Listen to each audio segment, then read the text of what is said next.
yourselves. I want to do this. Let's call out each country one at a time. One at a time. Nigeria!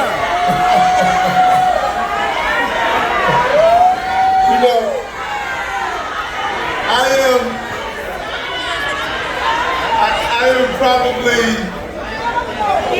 the only man in this history that has been to Africa, I think 6 or 7 times, From the southern part to east to west. And my travels to Africa has been inspirational, energetic, and it was in a moment to connect. And many of you know that right after the primary, I traveled to the continent, and even before that, when I went to Senegal to go to Gorée Island and put up I felt the energy and the spirit of our ancestors. And then after being elected, I went to Ghana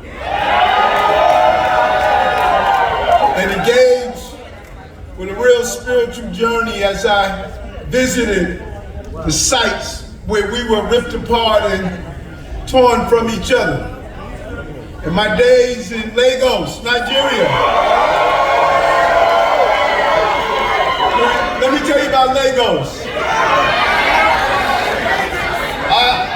I arrived on one day and I didn't sleep until 3 days later. And the beautiful drive in the southern part of the continent, driving from Cape Town to Port Elizabeth and Joburg in South Africa. Just each time I visited from the northern Morocco and going over across to the east in Egypt. Each time I visited there, I walked away with something special. And that's the next journey. Next journey. I'm going to do a tour of the continent. And during UNGA, my sister Asada brought in many of the presidents. And we have met with your dignitaries and leaders and just reconnected ourselves. This is the moment. Africa has such a significant moment in this period of time. And I know that I'm American, but I never get it mixed up. I'm African. I'm African. And during hard times, when I traveled throughout the diaspora that's here in New York, I was up in church with the members of the Ghana community this weekend. That love and inspiration is authentic and real.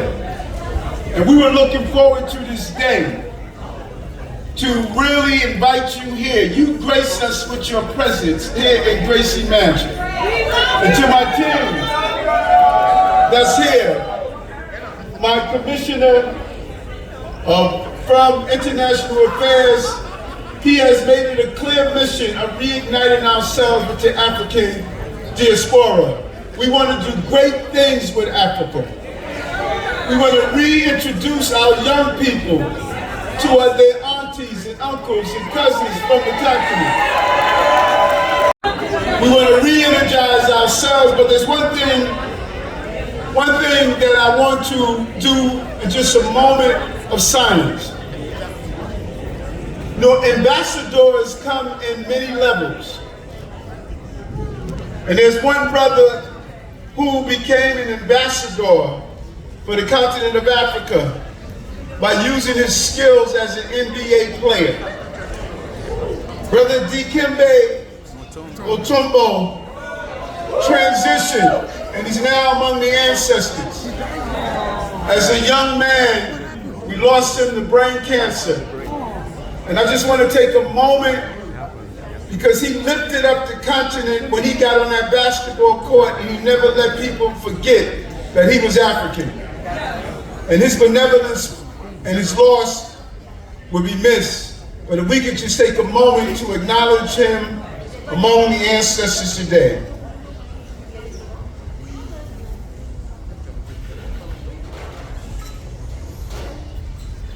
Rest in peace, my brother. And let's continue to lift each other up during these difficult times. Good people walk in the room when others walk out.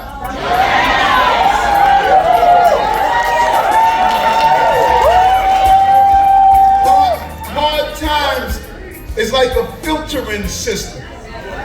It moves all that dead weight from around you, and it allows the true spirit to emerge among you. So I thank you.